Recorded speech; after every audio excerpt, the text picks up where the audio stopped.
మనం ఇవాళ mixed vegetable కూర చేసుకున్నాము. మిక్స్డ్ వెజిటేబుల్ పోపు కూర సింపుల్ అండి, చక్కగాను. మనం ఏం చేసామంటే బీన్స్ అండి, అలాగే ముల్లంగి, క్యారెట్, క్యాబేజ్ అండి, ఒక చిన్న పొటాటో కూడా వేసాను. అది వేసుకుని మనము ముక్కలు ఏముంటాయి అవి అండి, వెజిటేబుల్స్ ఏముంటాయి అవి చక్కగా నీట్గా ముక్కల కింద కట్ చేసుకుని ఒక 1 విజిల్ వచ్చే వరకు బాయిల్ చేసుకున్నానండి. వాటర్ అంతా రిమూవ్ చేసుకున్నాను.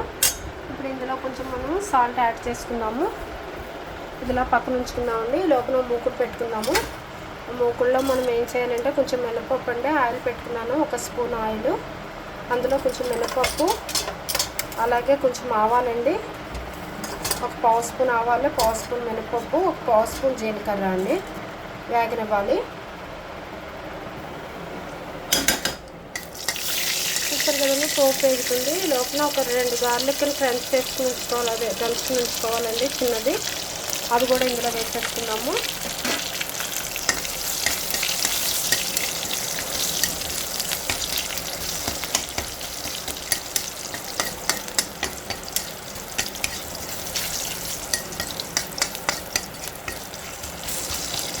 ఈ పచ్చివాసన పోయే వరకు వేయించుకోవాలండి.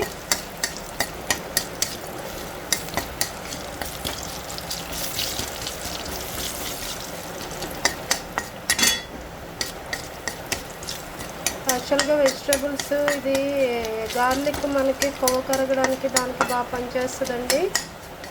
నెక్స్ట్ బ్లడ్ పల్స్ పడడానికి, దానికి హార్ట్ పేషెంట్స్కి వాళ్ళకి కొంచెం ఇప్పుడు మంచిది కదా, అందుకని. అలాగే మనము ఇందులో కరివేపాకు, ఎండుమిరపకాయ వేసుకోవాలండి.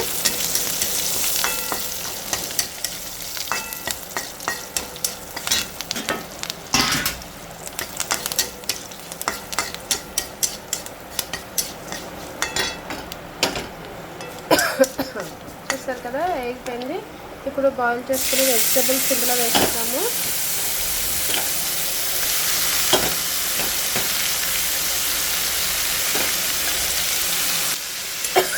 ఆల్రెడీ ఉప్పు వేస్తాం కదండి మనము, సో మనకు అవసరం ఉండదు, ఇంకా ఈ ఉప్పు సరిపడుతుంది.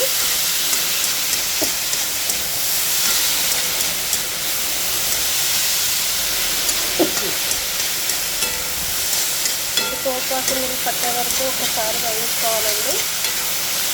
యాక్చువల్గా ఇలా తినేయచ్చండి, లేదు మాకు చిన్న స్పైస్ కావాలి అంటే చిన్న గరం మసాలా పొడి కానీ సాంబార్ పొడి కానీ యాడ్ చేసుకోవచ్చు. నేను కొంచెం గరం మసాలా పొడి యాడ్ చేస్తానండి.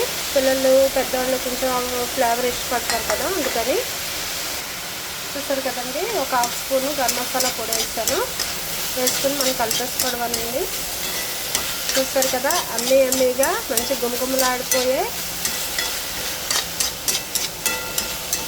కర్రీ రెడీ అయిపోయింది. మిక్స్డ్ వెజిటబుల్ సింపుల్ కర్రీ అండి. చూసారు కదా, అమ్మీగా ఉంది కదా. Thank you for watching. Like చేయడం మాత్రం మర్చిపోద్దు. ఇలా కప్లో పెట్టుకునైనా తినేయచ్చండి డైట్లో ఉన్నవాళ్ళు, లేదంటే విత్ ఒక చపాతీ పుల్కాతో తిన్నా స్టమక్ ఫిల్ అవుతుంది. రైస్లో కూడా చాలా బాగుంటుంది. థ్యాంక్ యూ అండి. కేటో డైట్ వాటిలో ఉన్న వాళ్ళకి చాలా మంచిదండి. తప్పకుండా ట్రై చేయండి, లైక్ చేయండి. Thank you.